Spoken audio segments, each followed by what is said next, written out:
कक्षा 10 गणित। इसमें पहला चैप्टर है वास्तविक संख्याएं, रियल नंबर्स। वैसे 9th में आपने वास्तविक संख्याओं के बारे में पढ़ा है। परिमेय और अपरिमेय संख्याओं का जो समूह होता है, जो समुच्चय होता है, उसको मिलाकर के वास्तविक संख्याएं बनती हैं। तो इसमें आप पहले चैप्टर में जो वास्तविक संख्याएं, इसमें यूक्लिड विभाजन प्रमेय और अंकगणित की आधारभूत प्रमेय के बारे में पढ़ेंगे। तो इसमें सबसे पहले है यूक्लिड विभाजन प्रमेय, यूक्लिड डिवीजन लेमा। तो यूक्लिड विभाजन प्रमेय क्या है? दो धनात्मक पूर्णांक a और b दिए रहने पर ऐसी अद्वितीय पूर्ण संख्याएं q और r विद्यमान हैं कि a बराबर B Q plus R, 0 less than या is equal to R less than B है। यानी जहां पे जो है हमारे पास दो धनात्मक पूर्णांक है कोई, तो दो धनात्मक पूर्णांक दिए रहने पर तो उन पूर्णांकों को हम किस रूप में, a बराबर बी क्यू प्लस आर, तो q और r भी हमारे पास दो पूर्णांक आएंगे, दो धनात्मक पूर्णांक आएंगे। तो उनमें r का जो मान आएगा वो r का मान 0 के बराबर या 0 से 0 लेस देन r, या तो 0 के बराबर आएगा या 0 से बड़ा आएगा। और b का मान जो है r लेस देन b का मान r से बड़ा आएगा।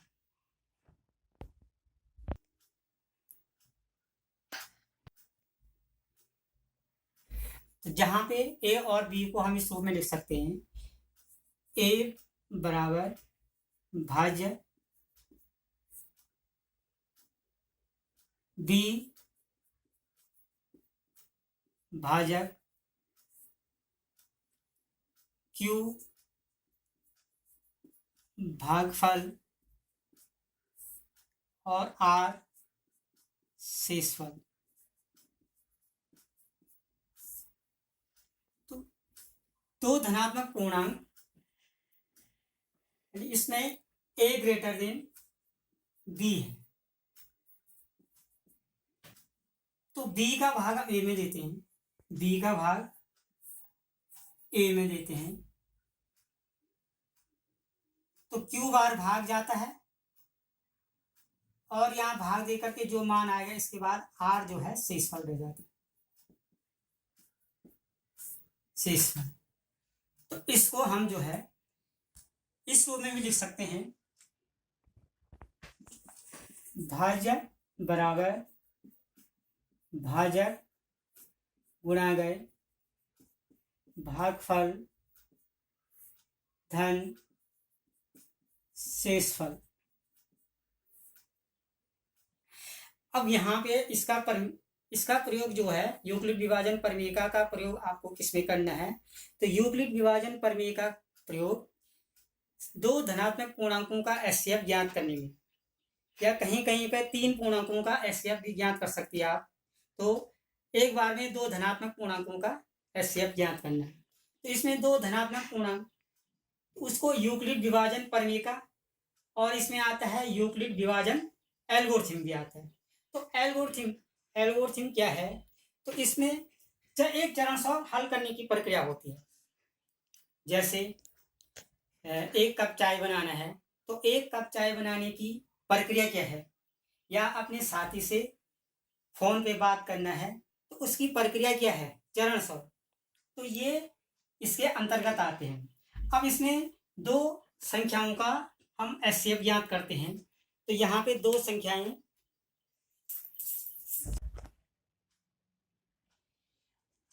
यूक्लिड विभाजन एल्गोरिथम का प्रयोग करना है आपने, या यूक्लिड विभाजन प्रमेय का प्रयोग करके एचसीएफ ज्ञात करना। तो यहाँ पे दो संख्याएं, एक एग्जाम्पल के तौर पे आपको बता रहा हूँ, 657 और 306 का एचसीएफ में यूक्लिड विभाजन प्रमेय का करना है। तो इसमें एक एल्गोरिथम आया था। तो एल्गोरिथम का मतलब चरण सौ हल करने की प्रक्रिया। तो पहले चरण में क्या होगा, दूसरे चरण में क्या होगा, तीसरे चरण में क्या होगा। तो ये चरण सौ हल करने की प्रक्रियाएं तब तक चलती रहती हैं तो जहां तक जिस चरण में शेषफल 0 ना आ जाए, तो जिस चरण में शेषफल 0 आ जाए तो उस चरण में जो b वाला मान होगा तो इन दो संख्याओं का एफसीएफ आएगा। तो पहले चरण 1 में हम यहाँ पे a, दो संख्याएं हमारे पास दे रखी हैं, दो धनात्मक पूर्णांक a और b। तो a का मान 657 ग्रेटर देन 306, तो इसलिए a बराबर 657 और b बराबर 306। अब यहाँ पे q और r, जब हम भाजक का भाग भाज्य में देंगे, b का भाग a में देंगे, तो भागफल और शेषफल उसके बाद हमारे पास आएंगे। तो पहले चरण में पहले यूक्लिड विभाजन परिमेयिका, यूक्लिड विभाजन परिमेयिका जो हमने यहाँ पढ़ी है, a बराबर बी क्यू प्लस आर, ये लगाना। अब चरण ए की वैल्यू जो है, ए का मान 657 बराबर बी 306 इंटू क्यू, तो हम 306 का भाग 657 देंगे, यहाँ रफ काम करेंगे हम। 306 का भाग हम 657 में देंगे, तो 3 दूनी 6, 2 बार जा रहा है, 2 छक्का 12 का 2, 1 हासिल, 2 3 6, घटाएंगे शेषफल 5, 4 में से गया 5 में से गया 4, तो क्यू का मान 2, भागफल 2 और शेषफल 45। तो यहाँ पे लिखेंगे क्यू के स्थान पे हम लिखेंगे 2 धन आर के स्थान पे 45। ये पहला चरण हो गया। तो हमें ये चरण सब हल करने की प्रक्रिया, तब तक ये चरण हमने निकालने हैं जिस चरण तक जहां तक जो है शेषफल 0 नहीं आ जाता है। अब चरण 2 के लिए ए, जो पहले चरण में जो b का मान था वो a का मान हो जाएगा, और जो r का मान था वो b का मान b हो जाएगा। तो a बराबर 306 और b बराबर 45। चरण 2, फिर यूक्लिड विभाजन परिमेयिका, ये फॉर्मूला a 306 बराबर b 45 गुना, अब q और r, तो 45 का भाग, फिर रफ काम करेंगे, 45 का भाग हम 306 में देंगे,